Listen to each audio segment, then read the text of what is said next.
It's such a great recognition. We in early music and very early music, which is my domain, well, I wouldn't like to say that we are pariahs of classical music, and yet we are quite marginal.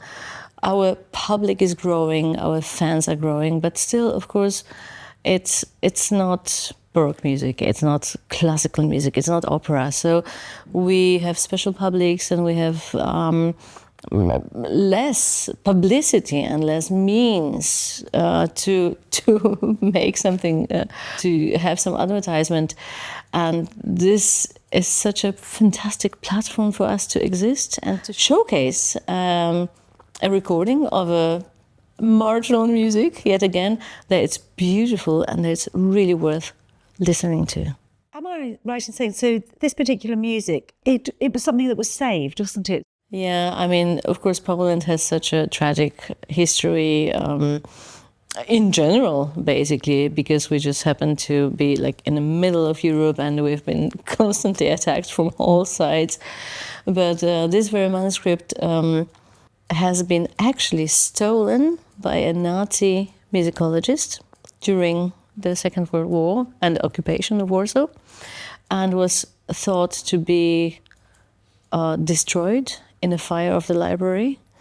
So it was thought first to be looted property and then just destroyed, and just miraculously, because of this, as I call it, a blessed theft, was found in Munich after the war and returned to Poland, because this is like the most important music manuscript of 15th century, a manuscript that contains pieces that tells stories about our very important dynasty of the Jagiellonians, like new cards in the history of Poland, and it's a miracle. And very often I think what would have happened to our cultural history, music history, if this manuscript hadn't been found.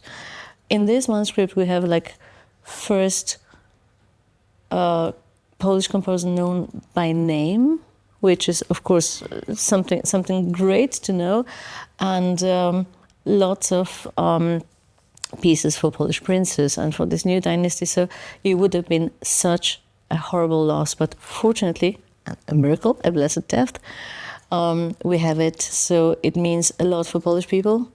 It's the main musical monument of 15th century and an incredible witness of cultural exchange and Polish history. And how, when you play it in today's world, how does it remain authentic to the time that it was written? We, the ensembles that are specialized in historical performance of medieval music or Renaissance music, but mainly medieval music, so we know how to deal with manuscripts. We know how to read them, and especially my ensembles are very known for the purity, for the sincerity in dealing with what's in the manuscript. You can read it in so many ways. You can add things, you can interpret things, you can misinterpret things. We are trying to be very true to what we see and not looking for any special effects. We're trying to translate this seemingly modest music to a modern public without embellishing it too much. And actually, we encounter lots of enthusiasm because people are very open for humble performances. This music is only 2 or 3 part.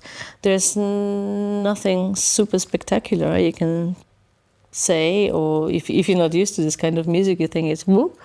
Maybe it's boring or something, but it's not true. It's a wonderful type of composing that just demands a little bit of your time and a little bit of opening your heart to something new. It's like contemporary music that's so foreign to all of us, and yet, again, we can enter it.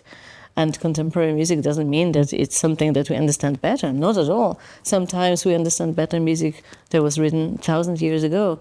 It just depends, like, what kind of investment we are ready to give, and yeah, it's up to the listener. And I think we just happen to have great listeners and people that do follow and do trust us in our translations, because it's still a translation of what we see in the manuscript. And explain a bit about the cover that you have of your album. Explain a bit about that. That's very interesting because in this manuscript we have two pieces for the birth of royal princes. And we in the 15th century and in medieval times, astrology has been a part of the university education. Astrology was the same as astronomy, but the differentiation was not so clear as nowadays.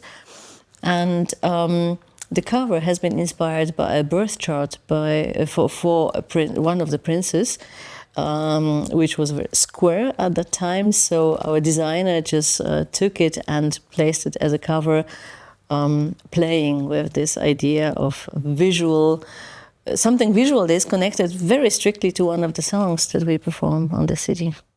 And what does the future hold for this music? I think this project has been already proved to be very sustainable, because it's not only a 3 CD album, it's also a new edition of the whole manuscript with done by Mark Levon, my partner in crime, and with essays written by me. This edition is, by the way, bilingual, so it's also available for not only Polish people. That was, of course, our goal.